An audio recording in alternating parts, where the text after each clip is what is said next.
Okay, so we read Darkness Visible, a memoir of madness about William Styron.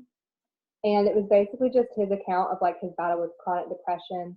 And it was kind of his thoughts on it and how to break the stigma around it. And it was a really quick read. It was pretty good. Any thoughts on it?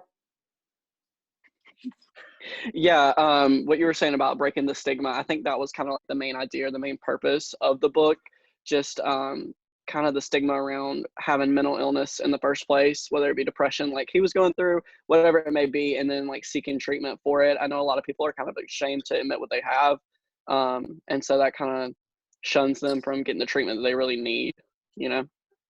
I think that it was really interesting that it was an actual like healthcare professional that was like spreading that stigma, because you would expect somebody that works in that profession to understand the implications of mental health and like understand what treatment is needed, but instead his healthcare professional kept him from getting the help that he needed because of the stigma.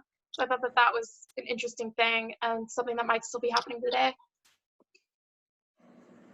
Yeah, for sure. I thought it was interesting, like you said, like the hospital and going there and getting the treatment was what really kind of saved his life because he was suicidal there towards the end. So it is a really big deal. And it's sad to think that like you would think a therapist would be the one that would be for that if it would make someone better, but he really wasn't, or at least his therapist.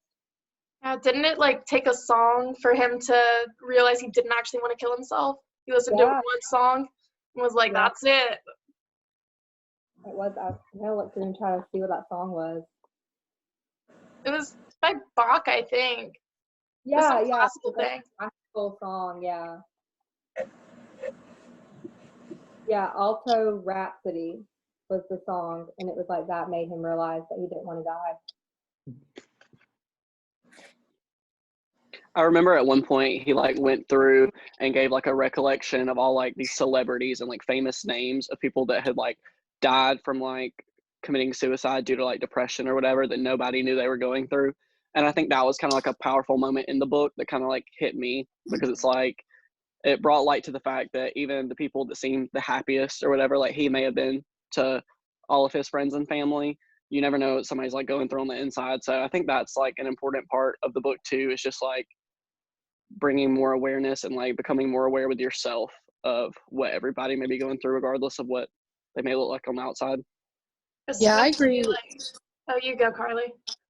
I really agree with what Hunter's saying. I think that reading this made me realize that a lot of people are going through stuff and you can't always know what they're going through. Like, it makes me think about in high school how one girl went on vacation for a couple weeks when she was probably like going through mental illness and she was probably in the hospital.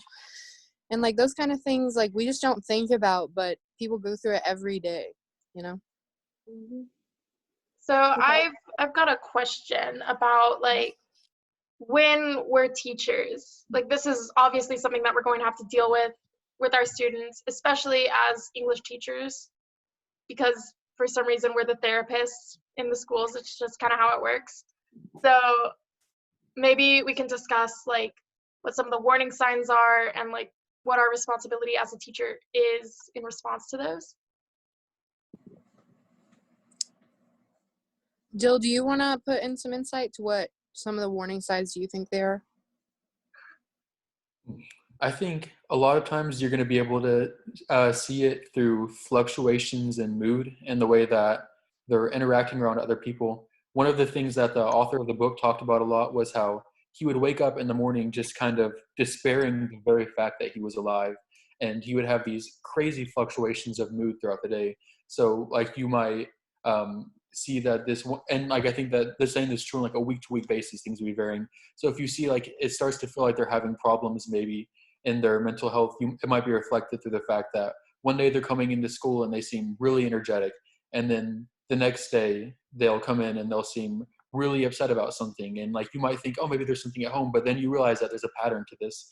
And it can be difficult to try to distinguish this from other things that are going on in their personal life, because you have no way of knowing if they're going through depression or if they're just going through maybe a divorce with their parents or something like that. And so that's the part where I think I would have a really hard time distinguishing what it is without because you wouldn't want to ask a student about that. You wouldn't want to get up in their business or anything. And so that's like one of the challenges that I see that are posed to teachers. And that's why I think whenever like in terms of responsibilities, I think whenever it's starting to look like it might be something that's mental and you think it's not just something that's situational, you have an obligation to report it to a counselor, somebody who can make an early intervention for this kid.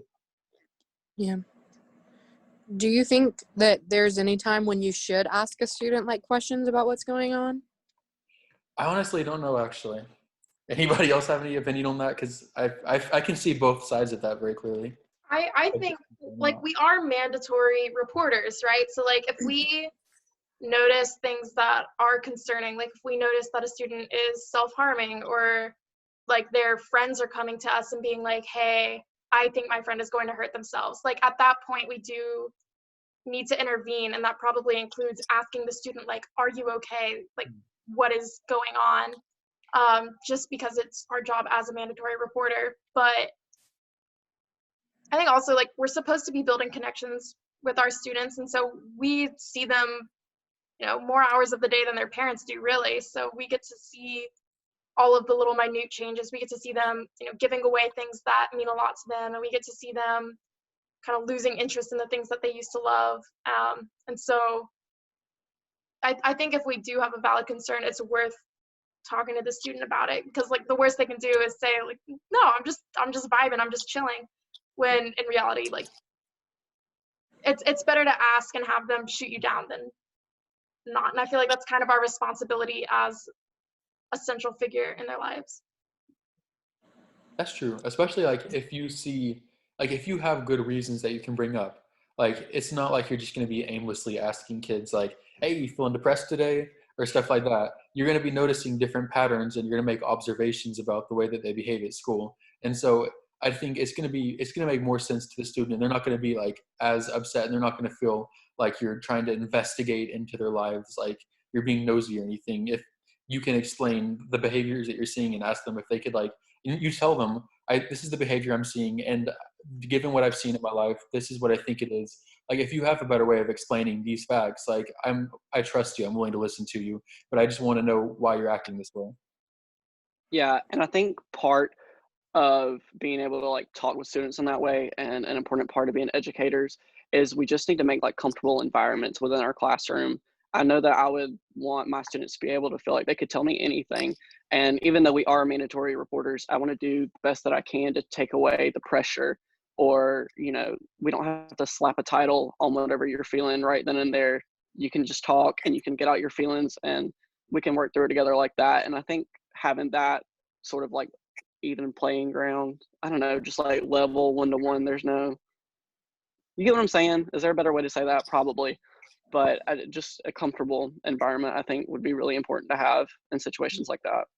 Yeah, I feel like sometimes, especially like when I was in high school, I didn't feel comfortable talking to maybe teachers or counselors about like if I was sad or if I was going through something, because I was afraid like they would tell my parents, or like I don't know, I would get the cops called on me or something. Like I was always scared that I would be sent away because someone would think I was crazy, like for issues that I was having. But I wish that like we didn't have such a stigma on mental health, so kids didn't feel afraid to talk about what they're feeling, you know? Yeah, sometimes you're just having a sad day, and that sad day is all that it is. It's just a sad day. And I just feel like, you know, it's important to not go ahead and be like, you're depressed, da da da da da. But if you're having a sad day, tell your teacher you're having a sad day, because I know I would definitely cause some relief in that child's life for that day. I probably wouldn't call on them in class, or, you know, I wouldn't be as hard on them or something. You know what I'm saying? Just a little extra love that day. So we talked about stigma. So like what is the stigma towards mental health, like especially presented in the book? I can take it if one of y'all don't want to. Maeley, you haven't talked in a while. Do you have any thoughts about that?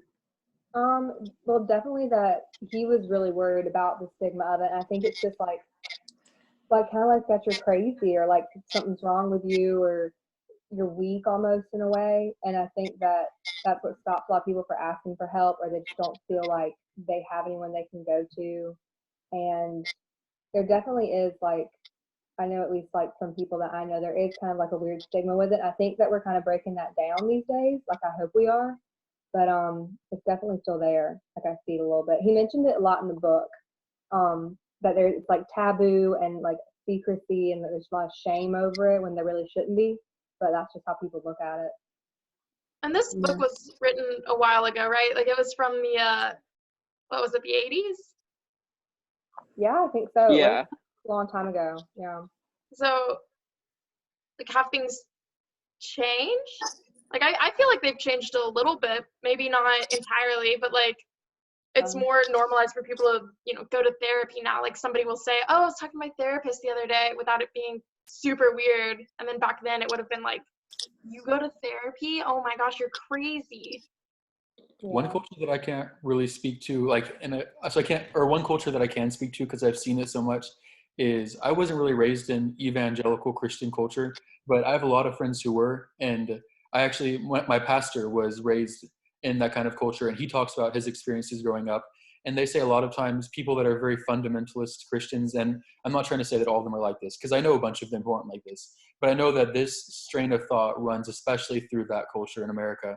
It's the idea that you're like trying to attribute your sins almost to other people. They'll view anxiety as a sin, and they'll say, oh, you're depressed? Well, like, why don't you just find your joy in Jesus?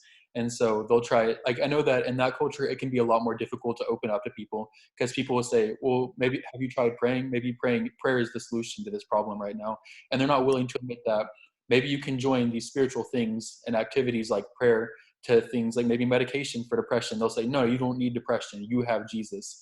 And so I think that's one problematic culture, or one culture where like there's a lot of problems with that. Yeah, I actually had a teacher in high school that was very open about his depression and his struggles with depression. And he said one of his biggest frustrations was the Christian culture. And he said that he always hated riding down the road and seeing a church sign that says you're too blessed to be depressed, because it has nothing to do with it. And exactly, if people wanted to talk, they would be like, well, you know, you should find your joy in Jesus. You don't need medications. There's no such thing as a chemical imbalance, you know, da da da da da. So. Yeah, I was raised like Baptist, and I asked my mom when I was in middle school if I could start seeing a therapist, and before she would let me see a therapist, she made me talk to my pastor and like see if any of my issues were like issues with God or like my faith. And then I had to go to a religious therapist for like 2 years. Mm-hmm. So it was the same type of thing. Like my mom didn't even believe me that I was upset, like, or that I was depressed. Like, she thought that it was my issues with my faith. I remember I had a friend in high school. I went to a Christian high school, and she was suicidal, and she got brought into the guidance counselor's office one day because some friends had, you know, talked about, we think she's going to kill herself, like she needs someone to cut in. And the guidance counselor basically just told her, like, you shouldn't kill yourself. Killing yourself is a sin. You'll go to hell. And like that was her entire rationale for why this girl should not kill herself. It had nothing to do with anything except for she would end up in hell forever if she did. So she just kind of like bullied her into not committing suicide. And in the end, I think she was worse off because of it. Like it didn't help her at all. And it definitely made her feel like there was a stigma attached to suicide, that like everybody who does it is a terrible person that goes to hell with all of the other terrible people. So religion definitely can mess things up in terms of mental health. I went to a Christian high school too, and one of the leaders of the school saw a woman with demons cast out of her because she was having some mental health issues, and she tried to do that. And so it was like that would happen a long time before I was there, but they tell the stories of it and stuff. So that definitely is a big factor in some of the stigma, I think. That's I really know sad. Go ahead. No, you're good. Go ahead. I know in the reading it talks about how like the stigma behind like mental health hospitals are. Do you think that's kind of the same? Because I don't really think that's changed from the 80s to now.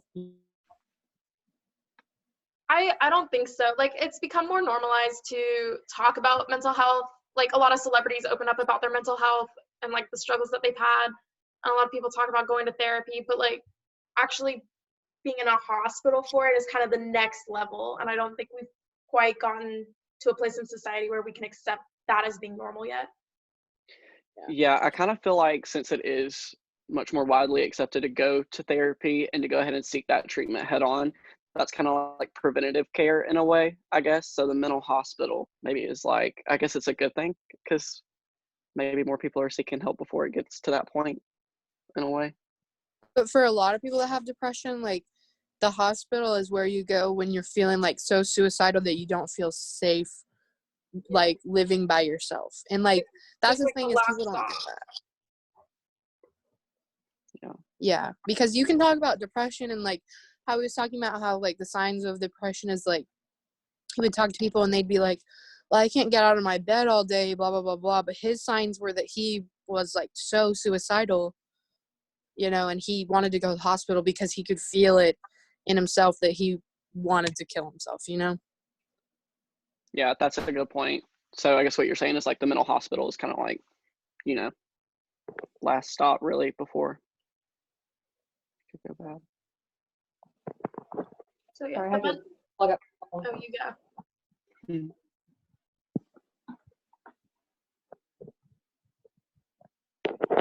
So what other points do y'all really want to talk about? Maeley, did you say you had a question? No, I had to plug up my phone. That's why I had to move. Oh, you know, you're fine. We wanted to talk about coronavirus, right? And how that might be affecting people right now.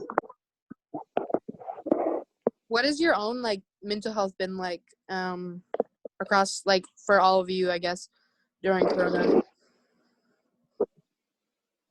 Yeah, I think everybody's has kind of suffered a little bit during this quarantine. I don't know if it's just being like cooped up in a house and not being able to go outside, or I mean, my family's all right. They're kind of aggravating, but it could be worse. Some people go home to families that are abusive, and I know that that's awful.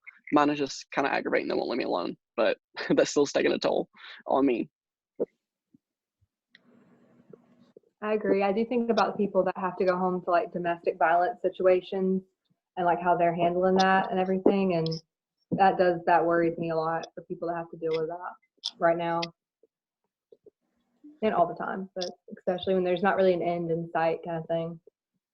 Yeah, especially as college students. Oh, sorry. No, you go. As college students, like a lot of people are used to living on student housing or like off campus somewhere, and like maybe they're having to go back to homes like toxic. Like I'll admit this, I like don't feel very comfortable in my home, and like it's hard being back here when I've been gone for almost a year, and like it's definitely affected my mental health being around some toxic behavior that I had removed out of my life. It's made me kind of like fall back, I feel like, where I was like improving in my mental health over the course of the past couple months. I feel like a lot of us have kind of gone back to our like 14-year-old selves. Like I know a lot of people that I've been talking to have been listening to the music they listened to their freshman year of high school, and like just going back to that place where you don't know what's going on, you don't know how to handle anything, like you don't have any coping skills yet, just because like everything is so uncertain right now, especially for us in college. Like we don't know if we're gonna have a fall semester. All of our summer classes have been moved online. We had to suddenly transition to online classes. Like there's just so much that's up in the air and changing. Like we just don't know how to handle it, and so I'm sure that has mental health effects on a lot of people. Like even people who might not have experienced depression or anxiety before, I'm sure they're a little bit more anxious now than they were in the past. Yeah, how do you as average people cope with like uncertainty and fear? I guess it's a lot of fear and anxieties. Yeah, definitely. I think just the uncertainty is what makes me the most anxious. I always look at my parents, and I guess how I feel kind of reflects on how they handle situations, and just seeing in their eyes that they can't tell me a definite answer. Like they don't know what's going on either. The most they know is what the news says. So that's a little bit scary because literally nobody knows what's going to happen, and we don't know when our world's going to open back up, when and if we're going to go back to like a normal life. And so that just creates like a lot of fear with me. And I think that's my biggest thing, is just fear of the unknown. Dill, how are you feeling? I'm doing pretty good. I think I've been kind of lucky in a lot of ways because I did have a job in Athens, but I wasn't that dependent on a job because most of the money that I get it from refunds from the university, from scholarship money. And then I think I also have the extreme luck of being an introvert during a time of social distancing. I know that it's been really difficult on a lot of my friends who are really dependent on on deriving their energy from other people who are around them. And then even though I do need like to talk to people and to have social interactions, even just at my house, like I live in Pickens County. Ever heard of it? No, that's the point. But it's a really small town. But even in my house, I share a room with 3 siblings, and one of them is 7, one of them is in 6th grade, and one of them is in 8th grade. And so it's just, there's always people to talk to in my house. I have a really big family. I have a really, really loud family. And so I think I'm lucky in that I have my social needs definitely met, and then I also have my financial needs met. Those are the 2 that are really difficult for people during these times. Yeah. If there's like one thing you'd want to like change about the stigmas about mental health, what would it be? Are you asking me or are you asking everybody? I'm just asking everybody, like, what did you guys take out of the reading about mental health, and like, I don't know, I guess, what would you like to see change in the future? I feel like I would just like society to view people with mental health issues as, normal, kind of to normalize it, because I would hate for somebody who has depression or some type of mental illness to feel like they're less of a person or a burden because they have that. So I feel like just normalizing it and just saying, you know what, everybody has their thing. So that's what I would say, I think. And I think that it could be normalized by people. Like, a lot of people think that mental illness is just weakness, and that's something that keeps coming up in the book about the fact that he is mentally ill means that he's weak or incapable or less than, when in reality it's just your brain doesn't make the right kind of signals. Like, the neurotransmitters just aren't there. You're lacking certain chemicals, and that's why you're feeling the way that you are. And so a lot of people take it as a sign of weakness when really it's just a medical condition. It's the same as having cancer, it's the same as having diabetes. Like, it's just your body isn't functioning the way that it should be. So I think that's the one thing I would like to change, just seeing it as more like your body is failing you rather than you are failing yourself. Yeah. Well, do you guys feel like we have had a good conversation? I think so. I think, we covered the stigma of it, how it's affecting us in quarantine, how we as educators can create a safe environment for our students to where hopefully we can kind of be first responders to them in a way. So I think we've had a really good discussion. All right, guys. Well, I think, does anyone else have anything else to say? No? I don't think so. All right. Well, it was nice talking to you all. Bye. All right, do we stop the recording first before we leave, or? Yeah, I'm stopping it. Oh, okay. I was like, wait. Oh, maybe I'm All not. right. It still says